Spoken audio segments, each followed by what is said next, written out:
ओम शांति। ओम शांति। प्यारे बाबा हम बच्चों को गति और सदगति देते हैं। आज की दुनिया सारी कलयुगी तमो प्रधान दुर्गति में है और इसलिए भगवान से वो गति चाहते हैं। सदगति का ज्ञान उनको नहीं है।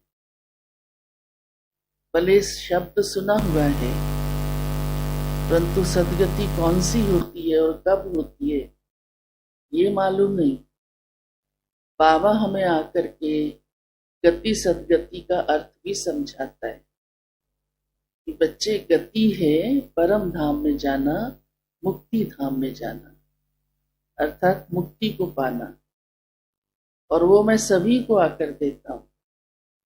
और सदगति है सतयुग में जाना, स्वर्ग में जाना, सुखी जीवन पाना, 21 जन्मों का वर्षा पाना। परंतु वो किन बच्चों को मिलती है? क्योंकि परम धाम में भी पवित्र आत्माएं जाएंगी, चाहे वो सजा खाकर जाए, और सतयुग में भी पवित्र आत्माएं जाएंगी जो ज्ञान और योग से स्वयं को पवित्र बनाएंगे। बाबा इसलिए हम बच्चों को सबसे पहले ज्ञान देता है, तुम कौन हो और किसकी संतान हो। तो जब हम ज्ञान के आधार से अपनी बुद्धि को बाबा के साथ जोड़ लेते हैं तो हम गति और सदगति के अधिकारी बन जाते हैं।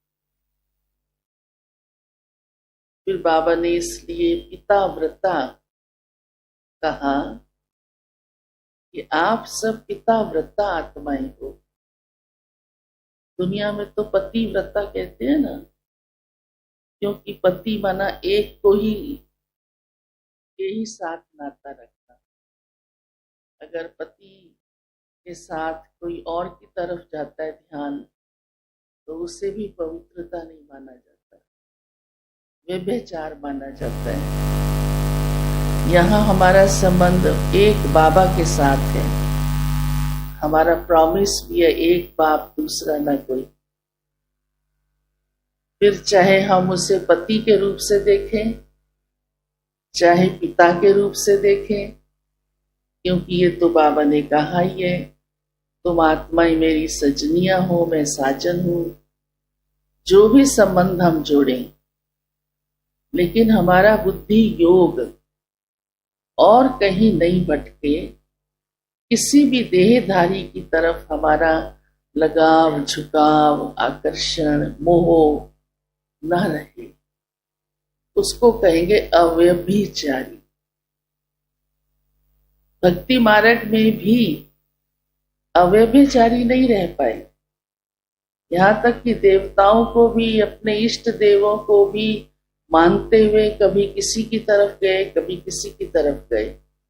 तो आज भी दुनिया में या भक्ति मार्ग में बुद्धि क्या होती है? भटकती रहती है। चाहे महान आत्माओं में या देवात्माओं को भी याद करते हैं तब भी बुद्धि भटकती रहती है। तो बाबा तो हम बच्चों को कितना ऊंचा, कितना अव्यभिचारी, बस एक बाप, ऐसे पिता व्रता, यही हमारा व्रत है कि हमारी बुद्धि उसके साथ है, और वो भी निराकार है। बाबा कई बार मुरली में कहता है ना, इस ब्रह्मा को भी याद नहीं करना। इसने भी शिव बाबा को याद किया तो ये आत्मा इतनी ऊंची बन गई। तो हम सबका भी बुद्धि योग किसके साथ है? एक बाबा के साथ। फिर बाबा ने कहा, मेरे सपूत बच्चे कैसे होंगे? कैसे होंगे? तो बाबा ने सुनाया कि वो ज्ञान की धारणा करेंगे। ज्ञान सुनना अलग चीज है,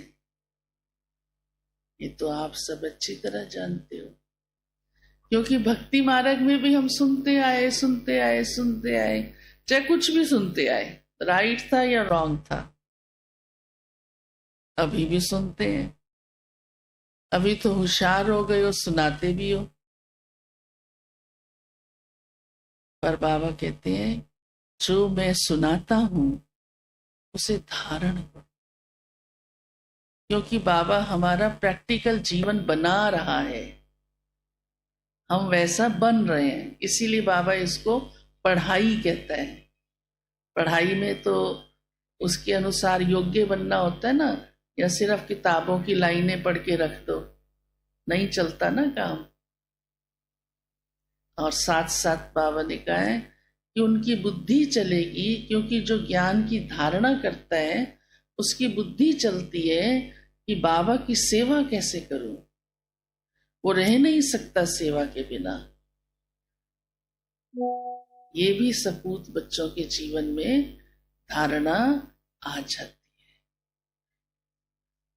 तो आप तो बाबा के सभी सपूत बच्चे, पिताव्रता आत्माएं हो, तो जीवन कितना सबसे ऊंचा, न्यारा, प्यारा और गति सदगति की भी अधिकारी आत्माएं।